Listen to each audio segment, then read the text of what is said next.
बांग्लादेश में इस वक्त कुछ अजीब हो रहा है। मोहम्मद यूनुस की जो सरकार है वो सीधे सीधे भारतीय मीडिया पर निशाना साध रही है। आखिर ऐसा हो क्यों रहा है? चलिए आज इसी पूरे मामले को जरा गहराई से समझते हैं। देखिए, सड़कों पर बम फट रहे हैं, खबरों पर पाबंदी लगाई जा रही है। पिछले कुछ दिनों से बांग्लादेश में बड़े पैमाने पर हिंसा और आगजनी की घटनाएं हो रही हैं। सवाल यह है कि अचानक बांग्लादेश में ये सब वापस कैसे शुरू हो गया? आखिर वो क्या चीज है जो बांग्लादेश को इस बर्बादी की कगार पर धकेल रही है? आज इसी बात को समझने की कोशिश करेंगे कि इस पूरे संकट की असली जड़ें आखिर हैं कहां। तो चलिए सबसे पहले आज के हालात पर एक नजर डालते हैं। देखते हैं कि वहां सार्वजनिक अव्यवस्था के संकेत आखिर क्या-क्या हैं। देखिए, इस वक्त बांग्लादेश में हालात क्या हैं। कच्चे बमों से धमाके हो रहे हैं, गाड़ियों और बसों में आग लगाई जा रही है। सोचिए, एक ही दिन में 30 से ज्यादा धमाके हुए हैं। हालात इतने खराब हो गए हैं कि स्कूलों को ऑनलाइन करना पड़ गया और ट्रांसपोर्ट तो समझिए पूरी तरह से ठप पड़ा है। लेकिन इन सब घरेलू दिक्कतों के बीच मोहम्मद यूनुस की सरकार पता है क्या कर रही है? वो इसका सारा दोष भारतीय मीडिया पर डाल रही है। अब ये एक बहुत ही चौंकाने वाला कदम है और यही हमें इस कहानी की सबसे बड़ी पहेली तक ले जाता है। तो अब बात करते हैं उस तात्कालिक वजह की, उस चिंगारी की जिसने हिंसा की इस नई लहर को भड़का दिया है। थोड़ा पीछे चलते हैं। याद होगा, अगस्त 2024 में छात्रों के बड़े विरोध प्रदर्शन हुए थे, जिसके बाद शेख हसीना को देश छोड़ना पड़ा था। तब से मोहम्मद यूनुस की एक अंतरिम सरकार देश चला रही है और अब 17 नवंबर को शेख हसीना के खिलाफ एक बहुत बड़ा फैसला आने वाला है और इसी वजह से पूरा माहौल गर्मा गया है। अब सवाल यह है कि यह फैसला सुना कौन रहा है? तो यह है अंतर्राष्ट्रीय अपराध न्यायाधिकरण। देखिए, इसके नाम में अंतर्राष्ट्रीय जरूर है, लेकिन कंफ्यूज मत होइएगा, ये कोई इंटरनेशनल बॉडी नहीं है। ये बांग्लादेश की ही एक घरेलू अदालत है जो 2009 में बनी थी और यही अदालत शेख हसीना पर लगे मानवता के विरुद्ध अपराध के आरोपों पर अपना फैसला सुनाने वाली है। और इसी आने वाले फैसले के जवाब में शेख हसीना की जो पार्टी है, अवामी लीग, उसने पूरे देश में बंद और हड़ताल का ऐलान कर दिया है और इसी वजह से सड़कों पर टकराव और हिंसा का माहौल बन गया है। चलिए अब इस तात्कालिक वजह से थोड़ा आगे बढ़ते हैं और अंतरिम सरकार की जो गहरी, जो बुनियादी समस्याएं हैं, उनको समझने की कोशिश करते हैं। सबसे बड़ी और अहम बात, मोहम्मद यूनुस को सत्ता में आए 1 साल से ज्यादा हो गया है और वो कोई चुने हुए नेता नहीं है। उन्हें तो सत्ता सौंपी गई थी और बस यहीं से उनकी सरकार की वैधता यानी लेजिटिमेसी पर बहुत गंभीर सवाल उठने लगते हैं।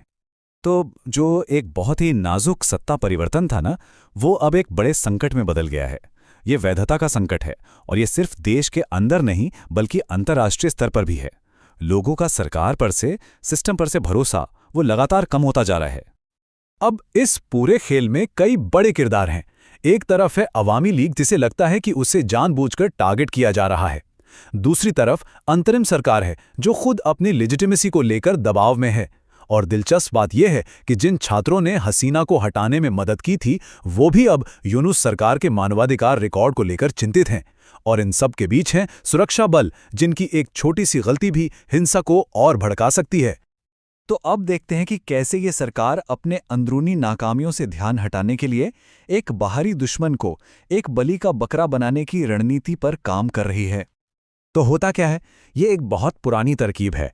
जब भी देश के अंदर हालात खराब होते हैं तो सरकारें ध्यान भटकाने की कोशिश करती हैं। यूनुस सरकार भी बिल्कुल यही कर रही हैं।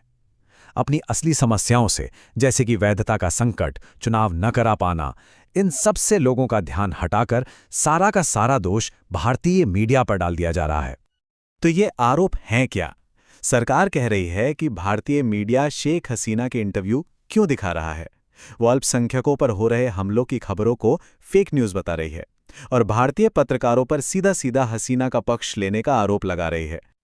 और सुनिए, ये सिर्फ बातें नहीं है, असल में एक्शन भी हो रहा है। पिछले 1 साल में 167 स्थानीय और विदेशी पत्रकारों की मान्यता रद्द कर दी गई है। इससे साफ पता चलता है कि मीडिया पर दबाव सिर्फ बातों से नहीं बल्कि जमीनी कार्रवाई से भी बनाया जा रहा है। अब इस संकट के असर को थोड़ा और बड़े पैमाने पर देखते हैं। इसका असर सिर्फ बांग्लादेश तक ही सीमित नहीं है, इसके गंभीर भू राजनीतिक परिणाम भी हो रहे हैं। पूरे क्षेत्र पर इसका असर कैसे पड़ रहा है, चलिए समझते हैं। देखिए, इस पूरी रणनीति का नतीजा ये हो रहा है कि भारत के साथ बांग्लादेश के रिश्ते तेजी से बिगड़ रहे हैं। इससे भारत के नॉर्थ ईस्ट राज्यों की सुरक्षा को लेकर भी चिंताएं बढ़ गई हैं। और सबसे बड़ी बात, बांग्लादेश का झुकाव अब साफ साफ चीन और पाकिस्तान की तरफ बढ़ता दिख रहा है। इसका एक बहुत ही ठोस उदाहरण अभी हाल ही में देखने को मिला, जब पाकिस्तानी नौसेना पहली बार, जी हां, पहली बार बांग्लादेश के दौरे पर आई। अब ये भारत के लिए वाकई एक बड़ी चिंता की बात है, क्योंकि भारत ने इतने सालों तक बांग्लादेश के साथ जो अच्छे रिश्ते बनाए थे, वो अब खतरे में पड़ते दिख रहे हैं। तो अगर हम पूरे मामले को समेटें तो बांग्लादेश आज एक नहीं बल्कि 3 बड़े संकटों से एक साथ जूझ रहा है। पहला, राजनीतिक अस्थिरता, क्योंकि कोई चुनी हुई सरकार ही नहीं है। दूसरा, मीडिया की आज़ादी पर हमला। और तीसरा, भारत के साथ बढ़ता हुआ तनाव। तो अब सबसे बड़ा सवाल यही उठता है कि जैसे जैसे देश के अंदर दबाव बढ़ रहा है, क्या सिर्फ एक बाहरी दुश्मन को दोष देकर, सिर्फ भारतीय मीडिया पर उंगली उठाकर मोहम्मद यूनिस अपनी सरकार का भविष्य